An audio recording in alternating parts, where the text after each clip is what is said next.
Okay, so we are off.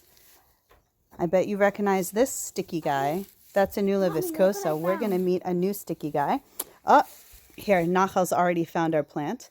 But we're going to keep going, looking around the weed garden. There are so many things I would like to tell you about in here. Back now. Look how much of it is. Okay, yes, I know. That's why I headed over here. But, you know, I'm not so interested in that one. There are two types of species of cleavers, Galium, that grow in Israel. The first one is kind of... Okay, I'm going to try to record a video this way because that was getting cumbersome. The first one is this kind of tough, it's got a tough stem. It's really like pernicious, I guess would be the word. It has a very distinctive look, if you can see. It kind of, you know, these spirals. One way to identify cleavers is if you reach from underneath the cleavers and pull up, it's going to stick your hands. It's almost like Velcro on the underside of the leaf.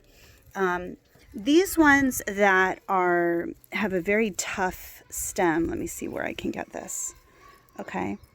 You know, this stem, which is the one Nachal was holding, I mean, this is really just durable, and, you know, I'm yanking at it and before it snaps off. Okay. And these ones are used in more medicinal quantities, or in other words, smaller quantities. I don't know a lot about the difference in species, but Nir Avraham actually taught me to tell the difference between these pernicious ones and the ones that have kind of a softer, more flexible stem, which I think we have some of those over here. Hang on. You might. At any rate, those can be used. Yeah. So you can see this stem is just, you know, it's much more flexible. This one's in flower now, which is really great. And I'll send a picture over of it. Ooh, look at that. Look, it just, if you can see that, let me try to get a better view. Hang on. Can you see that? It's like Velcro. Some people say that the idea from Velcro came from this plant. But it has these really fine hairs, and they grab onto you when you pull from the bottom side. Okay, and they also stick to each other. This is also called sticky weed, or bed straw. It's got some different names, and they just stick to each other. I'm going to demonstrate actually on Nachal in just a second another reason they're called sticky weed. Okay, so Nachal is going to be my model. There you go. If you can do that with the weed, and herbalists love doing it, I love making crowns for my kids out of the weeds, you know, something like that. Okay, that was a short crown, but you get it. Okay, sticky weed, yeah, you're not going to shake that off. Okay, so sticky weed, turn this way, it sticks to everything. All right, so let's get some close-ups of this weed. If you turn around, Nachal, your back will be my model. It actually provides a nice backdrop. So you can see these lovely little flowers. I know, Nachal, it's hard to hold really, really still, but I appreciate it. So we've got these little flowers. They produce little fruits as well. You know, you can pull up on the bottom, and they get stuck to you. You can see these swirling kind of patterns with this long stem in between them. You know, Beth wrote to me to tell me that she found them growing all over the yard. You find them growing all over. They're in clusters, like here. Okay.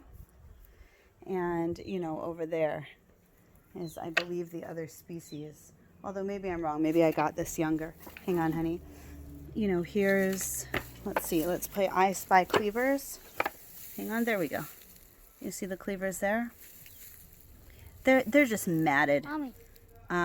Some of them I've found are kind of evergreen, the more invasive one. So like these ones disappear and go away. They don't stick around. Mommy, you should tell them if the fruits that the cleavers grow are edible. I think they are. But you know, you don't really use that part so much. I mean, maybe some people do. I don't know a lot about that. Maybe they can tell us about that. But this plant right here, this one that's more invasive, you know, it'll actually lose its velcroness, you know, its stickiness, and hang around and kind of just age. It just kind of stays there forever. So I'm gonna do an audio note about uses of cleavers. Okay, so I was gonna audio note, but I've changed my mind. I'm gonna try and maybe do some more videos, and then maybe we can edit them and put them together on the Ancient Roots Israel YouTube page, so people can have access to the classes. But I want to tell you that this is a lymphatic. It's really great for the lymph system. Not all plants have great water solubility, I guess. If I'm saying that word wrong, forgive me. But this one does. So actually, a funny story, and my friend Gila, who's on here, and Gila, fellow co-conspirator of Ancient Roots Israel, I remember when I picked some of these with my son Pele, and I didn't have any vodka or anything to tincture in, which is what I usually do because I'm a simpler kind of person. And I said, okay, all I've got is this brandy. And you know what? Heck, I'm going to tincture this in brandy. And as it turns out, I learned later that herbalists actually prefer to tincture it in brandy with a high water content, because there's certain properties in here that only come out in the water and less that only come out in the alcohol. So it's better to have more water. And brandy, for whatever reason, is considered a better extractor by many herbalists. I'm very happy with my brandy tincture. I'm still using it. I actually gave some to Gila as well. So I'm going to take another video just to give you some close-ups. Oh, so I should finish with that.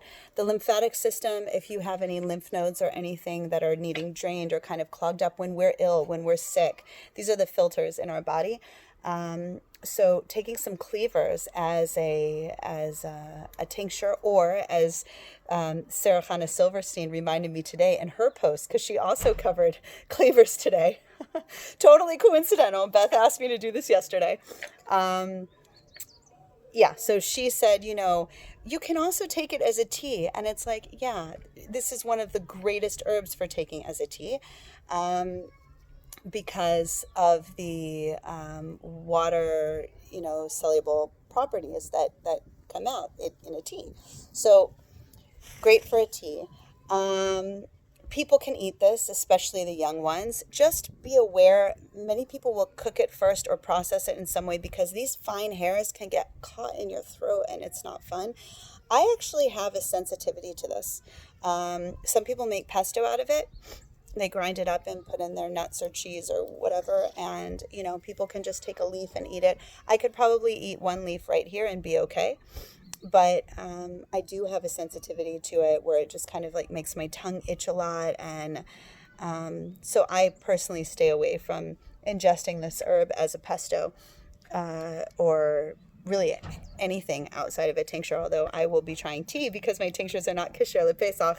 I will definitely be trying a tea over Passover. Really beautiful little white flowers, if you can see it. It's just a special little plant, and it's so abundant, and it's such great medicine. It's also been used for urinary tract infections. It's been used to shrink tumors, particularly brain tumors. So, you know, when I found out a neighbor had brain cancer, I ran over with my tincture of cleavers. I think the family thought I was absolutely nuts, but they did accept the tincture. I don't know if they'll drink it. And I said, listen, worst case scenario, you can drink it like in a little shot glass as cordials. You know, hey, why not? So anyway, this is Cleavers. This is Cleavers. Just recognize those little whorls, and you'll know you have a Galium species. I think ours is Operine or something here. So I'm happy to take any questions now for the Cleavers.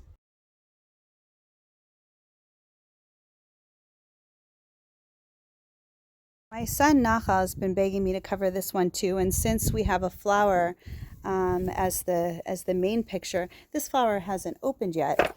Sometimes they're, I think, more just straight purple. I haven't spent a lot of time looking at them, so I don't know. But this is milk thistle. The picture that was put up, I forget who took it. I'm sorry. Okay. This is milk thistle. It's super pokey. Ow. All thistles are edible. You just got to get through the pokes to get this. That's really annoying. I'm sorry, you guys. I haven't found a great way to do this. Just stick it on But here me. you can see the pokes. That's true. You don't need to hold it. You can stick it on you. Okay. So that's the flower right there. You can see the pokes on the end of this leaf. Yeah, you just poked yourself. They're really sharp. But if you fold the leaf in half and you just trim off the ends, you can pop the rest in your mouth and eat it. You can eat it raw. You can eat it cooked. But you have to cut the thorns off. This isn't like a stinging nettle where you can just cook it and it deactivates those pokes.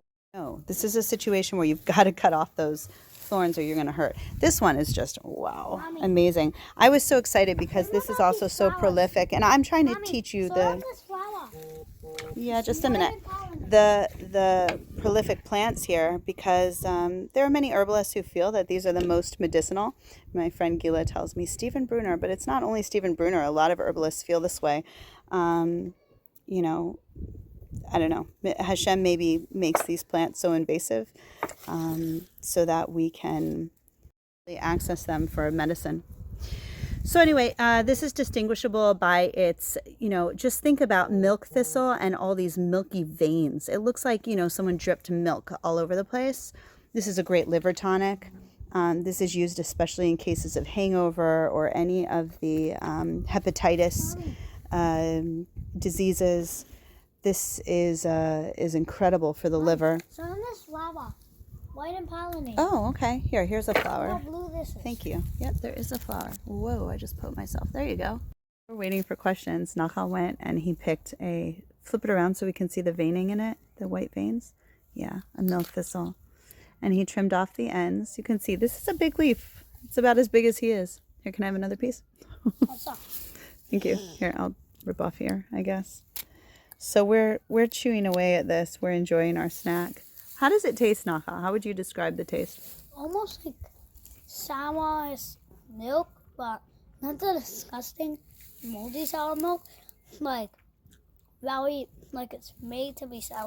Tastes like sour milk, but Yeah, it's got like a little sour, a slight sour tang, huh? yeah. I'm ripping more off. He's getting nervous because I'm eating all his milk thistle. But we have more. Yeah, I know. We chop it up. We take it, once we trim off the ends, so there's no pokey parts on it. That isn't a tastes pokey. kind of like sour milk, but We just made to chop be it up? sour. It's like made to be sour milk. That's what it tastes like. Yeah. Like sour milk that's made to be sour milk. You can use it in place of That's spinach. smart. Cook it. Eat it raw. Yeah, you know what?